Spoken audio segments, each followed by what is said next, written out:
Hey, what's up, everybody? Dave Watson coming to you again. Today, what I want to talk about was 3 lessons every entrepreneur learns too late, or any entrepreneur really learns too late. The first one is probably mindset. Thinking they're going to get rich quick, the shiny ball syndrome. Jumping from program to program. This one looks good. No, this one definitely is going to. And then in the end, none of the programs work. But you signed up on all these email lists, and now I got a bunch of emails coming to you promoting stuff for you. So just there's no really done for you program out there to do that's going to get rich quick. There's no push a couple of buttons and things going to work.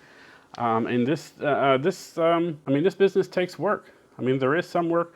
There is some work to be done, but it is all work that you're going to do in your own time, in your own home, in your own time. No, from home. No traffic jams, no delays. Unless you have to navigate through some toys left in the hallway there going to your home office there. And tell you what, those Legos, stepping on those Legos hurt. But seriously though, this attitude and expectations, come into play here.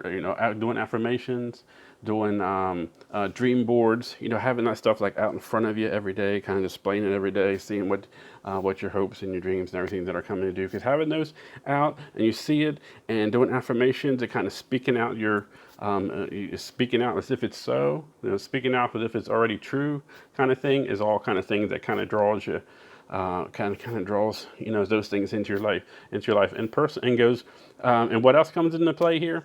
Personal development, as I mentioned in a couple of videos. Personal development is really key here. Moving, getting your mind set straight, moving forward, success, kind of focus, and then not just getting your mood, just good out and getting out of your comfort zone, and then going stuff that aren't normal, stuff's out of the norm, and things that other people might be scared to do, they jump out and do things that are normal, and then like 10 to 15 minutes a day, probably of personal development. I think I've heard and been told and been doing, just to get your mindset, get you thinking ahead, get you moving ahead, get you thinking success. And number 2 would be treating your business as a business.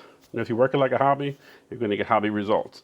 Your business won't work unless you work. You have to put in the time. Most people are in like the employee mindset. They punch in the clock, be on time, stay busy, and dream about being the boss. Some people dream about being the boss, etc. Stuff like that, because being an entrepreneur, stuff like that isn't taught in school. Kind of reaching out, doing your own business, doing your own thing, your own skills, that kind of, besides like trade, schools, whatever. Those kind of the entrepreneur like things aren't really taught in school.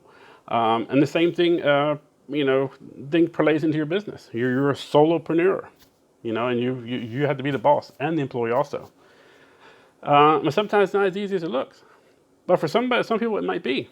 And just patience and perseverance has got to prevail here. And like one of my mentors says, if you're going into any kind of business or online venture or any kind of entrepreneur, any kind of business, you got to commit to at least 1 full year, full steam of doing it. Well, a full team, as you're doing it in your spare time.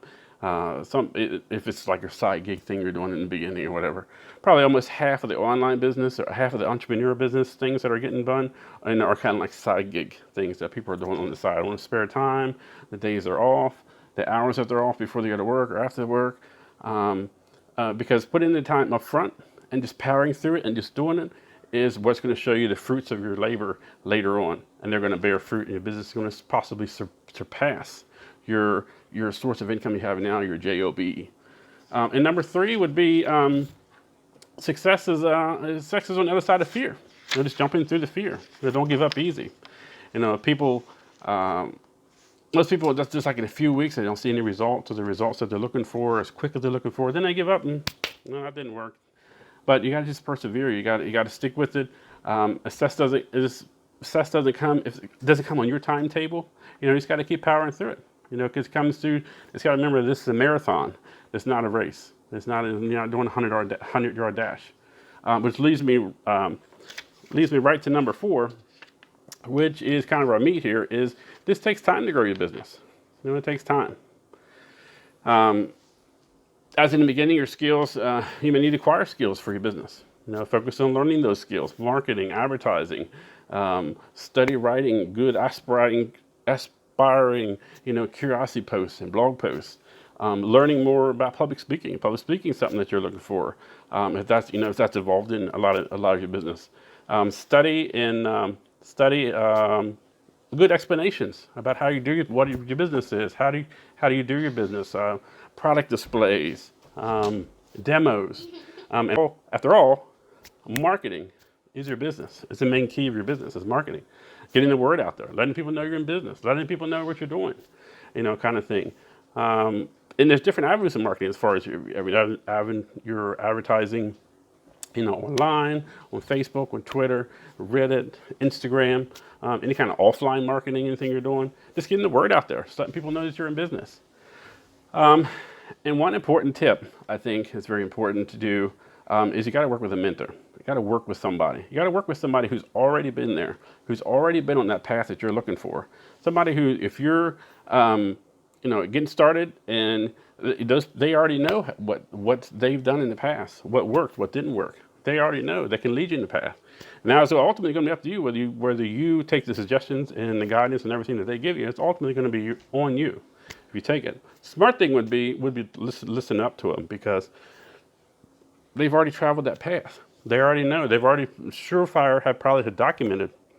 I did this and it didn't work. I did this, and this is my result. So they have documented, most likely 90% of the time, 95% of the time, documented proof of something that worked, what they did that worked, and what they surely did that didn't work.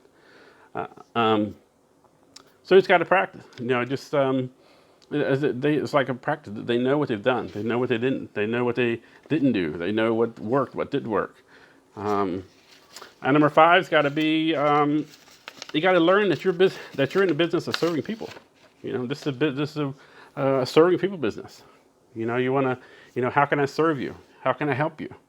You got to identify what someone's missing, what their need is, or offer to lend a hand, offer to lend whatever they're looking for, whatever it is. Your business may fill the gap.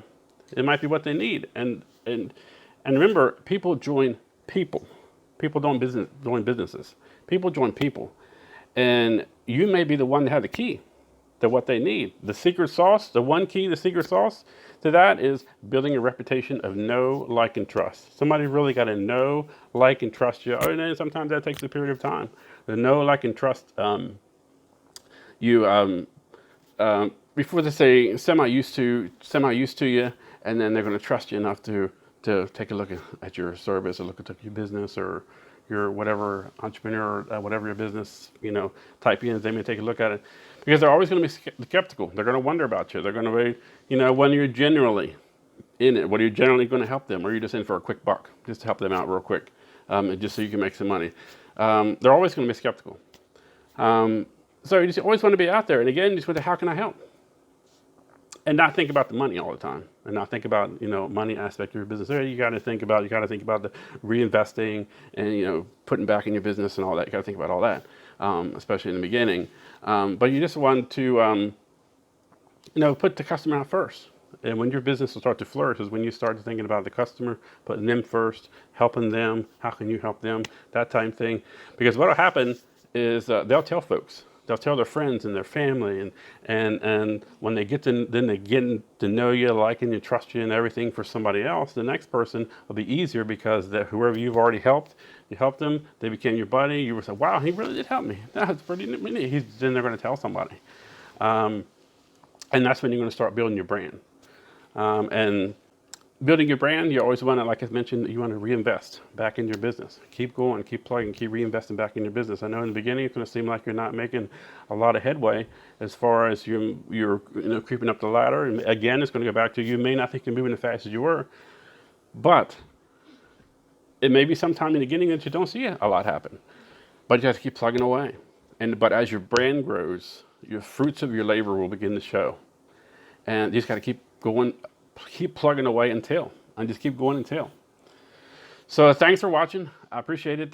Share this with someone you think it might benefit from. And if maybe you have a lesson that I didn't mention here, please jot it in the comments below. I appreciate it if you could like and share this with somebody. I appreciate it. And we'll see you again soon. Thanks.